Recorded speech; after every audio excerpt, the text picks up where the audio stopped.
my lovelies, welcome back. Decentering Men. What do you think? What thoughts crosses your mind? Decentering Men. Now I'm going to play a few clips and I'll tell you my opinion at the end of the video. So let's get into this video. There's something about women decentering men in their lives that just keeps men pressed. For generations, women have been taught that their relationship status was extremely important. It was like the cherry on top of your sundae. It wasn't even the cherry on top. It was the sundae. It was the complete sundae. It doesn't matter how much education you have, how much money you have, if you have your own place, your own car, a great career, so you're making six figures, that you can do all these things for yourself. You're a rich auntie. No one measures success truly unless you have a man by your side. But more and more women, these generation of women, they're saying, you know what? I think I'm going to define success on my own terms, and I'm going to define it as me being happy. And men hate that because they wanted to be the key. They wanted to have the control to be able to say, you need me to make your life complete. And women are saying, I feel complete by myself. A man can compliment me, but I'm already complete all within myself. And they hate that. I wish someone had told me this sooner. Decenter men from your life. It is so crazy to me how we just all really center everything around men. And it wasn't until, I don't even know how recently, not that recent, I've had this feeling for a while, but I just think the best way to say it is like decentering. Like, oh my God, it makes me so sick that everyone just looks forward to getting proposed to. I'm sorry. That's all I have to say. There's so much more to life. There's so many other experiences that won't be as disappointing. There are so many more other fulfilling things. I've said it before and I'll say it again. Every woman should have to read this book. So should men, honestly. But yeah, that's all I have to say.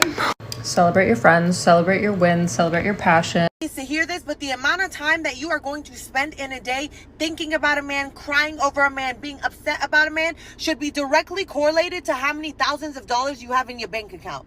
Because why are you expending your resources, your mind, your best resource here on a man when you could be upgrading your life?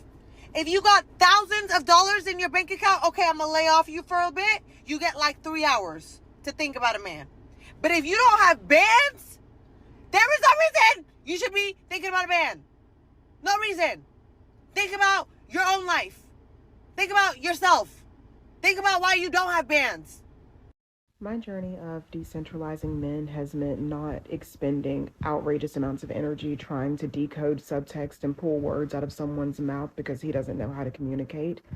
My journey of decentralizing men has been not overfunctioning in relationships with men who don't know the bare minimum basics of how to live a good life, and so they depend on me to do everything, including processing their emotions for them. My journey of decentralizing men has meant not fantasizing about what it would be like to have a different last name because I know that I'm not going to change my last name. At most, I will hyphenate it because this is my identity. I've always been Carmela Williams, and why would I change that based on marital status? My journey of decentralizing men has meant prioritizing the relationships with the women in my life over the approval or validation of any male, boyfriend, friend, or otherwise. And my journey of decentralizing men has looked like journaling less about my relationships and the problems in them and more about just my thoughts and opinions and perspectives and epiphanies. I don't know whether it's spiritual maturity or emotional maturity, but I know that being desired no longer does it for me in the way that it used to. Like, you being attracted to me is regular. And I say that in the most humble way possible. Because I'm not saying like, oh, obviously I'm so attractive, like why wouldn't you be attracted to me? That's not it at all. But attraction doesn't equate to value. Just because someone sees the surface level of you doesn't mean that they see you enough to value you. And for me, if you can't see beyond what's on the surface, I know that you won't be able to adequately value me. And because I've learned how to value myself, that's the bare minimum for me at this point. People get so caught up in what is like on the outside that they miss the depth of what is on the inside. And I'm realizing that historically I've always been desired, but rarely valued. And in order for me to change that experience for myself, I have to change what I'm accepting. Decentering guys, decentering men out of your life is so refreshing.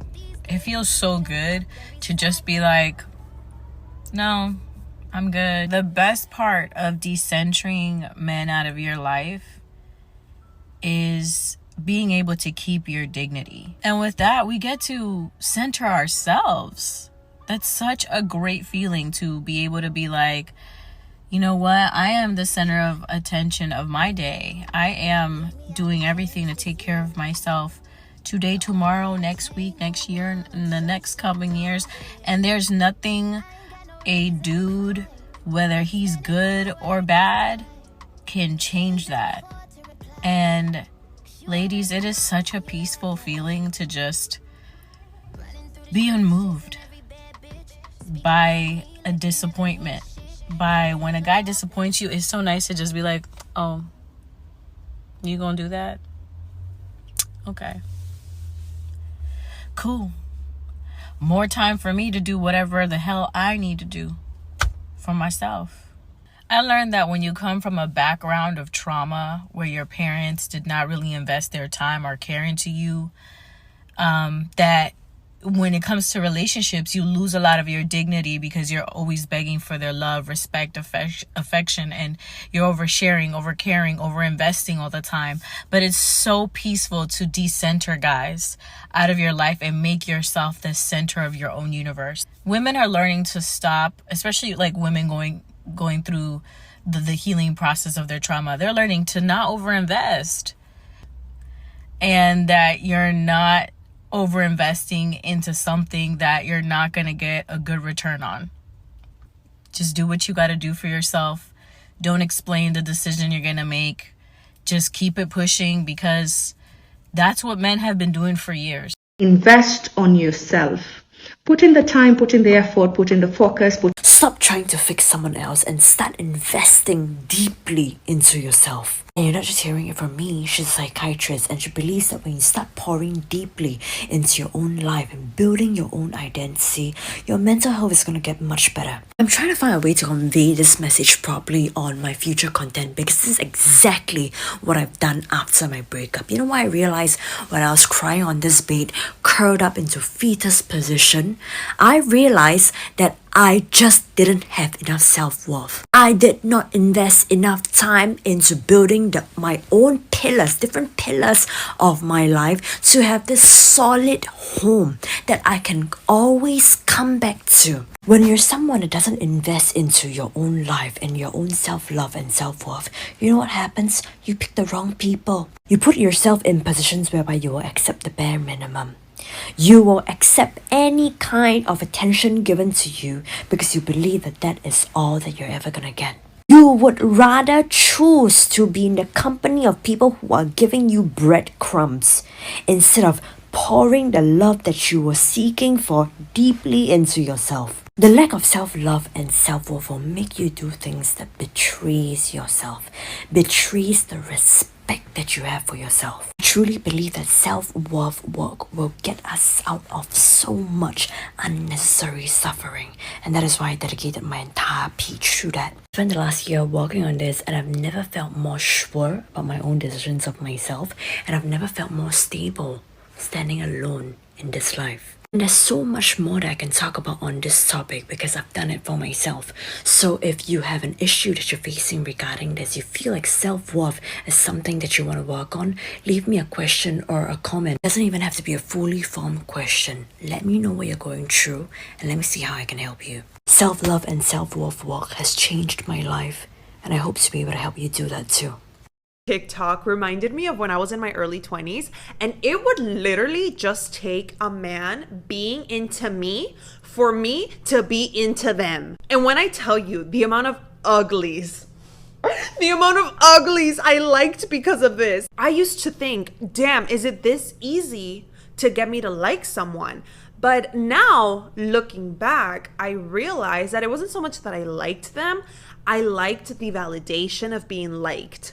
And my whole approach to dating completely changed when I decentralized men from my dating experience. Now, this doesn't mean that I stopped dating men. It just means that I stopped caring about what they were thinking, what they were feeling. So whenever I would ask myself, does he like me? I would ask, do you like him? When I would wonder, is he gonna ask me out again? I started asking myself, do you even want to see him again? Most of the time, the answer was no. This is my little take on the whole situation. I feel like decentering men should be taught in schools. Okay, it should be added to the curriculum so that women can learn to empower themselves. Okay, learn something, do something for yourself. Your whole focus should not be based on the male gaze. You shouldn't be in life auditioning for a man. Okay, go about your life and celebrate your achievement. Be happy that you're able to do things for yourself. You know, when a man comes into your life, he should come there because you want him there. It's not because you are the prettiest girl in the room and you're a 10 and you deserve it. You know, it should be because he wants to be there, that he wants you as a person. And the power that comes from that, oh my God, is something else. I love this movement of decentering men. Tell me what you think about decentering men in the comment section. And thank you for watching. Don't forget to subscribe. I'll see you in my next video. Take care of yourselves. Bye.